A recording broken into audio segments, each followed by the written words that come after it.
Lebah pertama kali muncul di bumi 130 juta tahun lalu dan sudah hidup lebih lama dibanding dinosaurus. Yang membantu lebah bertahan begitu lama adalah struktur sosialnya yang sangat kompleks dan kerja tim. Tiap lebah punya peran dan tanggung jawab. Sebagiannya membangun dan memperbaiki rumah, beberapa lebah melindungi, sementara yang lain membersihkan sarang dan mencari makanan. Tapi gimana kalau kamu bisa menyelinap ke sarang lebah dan mengenal lebih dekat sistem dunia lebah? Kira-kira apa ya yang ada di sana?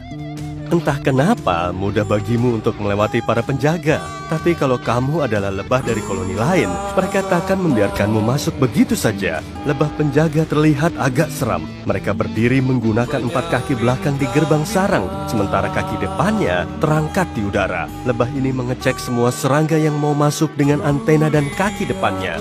Tiap sarang punya aroma tersendiri, dan para penjaga bisa tahu mana anggota koloni mereka dengan mencium baunya. Hanya lebah yang tinggal di sarang mereka yang boleh masuk. Tiba-tiba, kamu melihat ada yang aneh. Salah satu lebah penjaga mendeteksi penyusup. Lebah pendatang ini pasti salah rumah dan mencoba masuk ke sarang ini. Tapi dia membawa banyak nektar.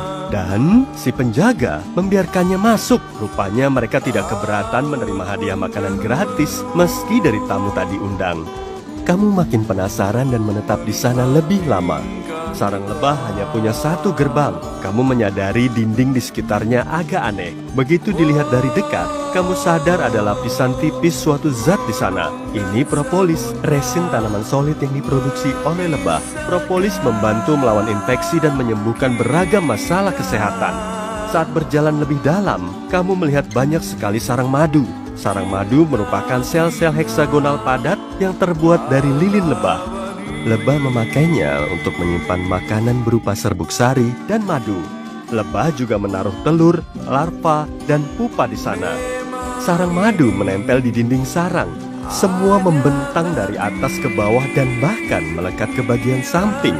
Tapi kamu melihat lorong sempit di sepanjang tepi sarang madu. Lebah menggunakannya untuk berjalan di dalam sarang. Kamu mungkin bisa masuk ke salah satu terowongan ini. Setelah berjalan-jalan singkat, kamu kini tahu bahwa lebah menyimpan madu di bagian atas sarang. Di bagian bawah ada lubang yang berisi serbuk sari. Kemudian ada lubang yang digunakan untuk menyimpan telur calon lebah pekerja. Dan di bagian paling bawah ada telur drone. Tujuan utamamu tentulah melihat ratu lebah, tapi menemukannya tidak semudah bayanganmu. Pertama, kamu bertemu banyak lebah lain. Kebanyakan adalah pekerja. Sebagian besar populasi sarang terdiri dari lebah pekerja dan semuanya betina. Masing-masing pekerja punya tugas sendiri. Yang paling umum adalah mencari makan. Kamu melihat seekor lebah keluar dari sarang.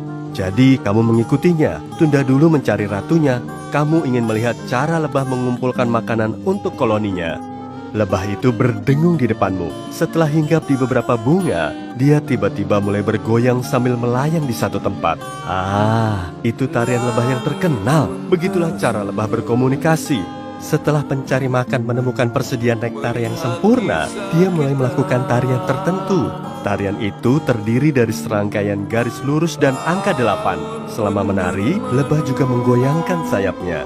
Durasi tarian ini menentukan jarak tempat nektar dari sarangnya. Setiap 75 milidetik berarti lebih jauh 100 meter. Sementara intensitas tariannya bergantung pada jumlah sumber nektar. Makin kuat, makin banyak nektar yang dia temukan. Nah, sudut tarian juga punya arti sendiri. Ini menunjukkan arah nektar dari matahari. Lebah yang kamu ikuti menemukan banyak nektar, sebab tariannya heboh sekali. Tiba-tiba, dia terbang kembali ke sarang. Kamu mengikutinya. Di sana, lebah itu melakukan tarian goyang di depan lebah pekerja lain. Beginilah cara dia memberitahu lebah lain untuk segera mulai bekerja.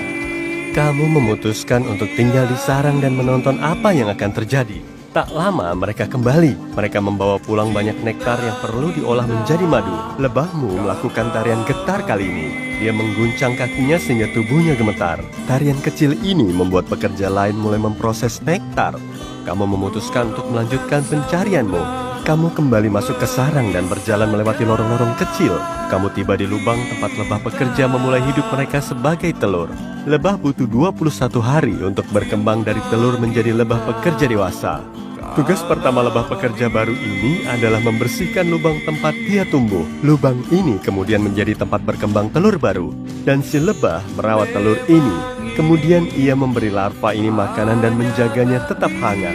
Dalam tahap selanjutnya, saat berumur sekitar 12-20 hari, lebah muda ini mulai melakukan tugas-tugas di dalam sarang. Dia menghasilkan lilin, menyimpan serbuk sari dan nektar, membangun sarang, menjaga pintu masuk, dan sebagainya. Saat memasuki usia 20 hari, dia menjadi pencari makan. Dia mencari dan mengirimkan serbuk sari, nektar, dan resin pohon untuk membuat propolis. Lebah ini juga membawa air untuk minum dan mendinginkan sarang. Saat lanjut berjalan, kamu melihat sesuatu yang mirip kamar rumah sakit. Di sana, lebah pekerja merawat mereka yang sedang sakit. Sang dokter dalam tanda kutip membawakan berbagai jenis madu, tergantung infeksi yang pasiennya alami.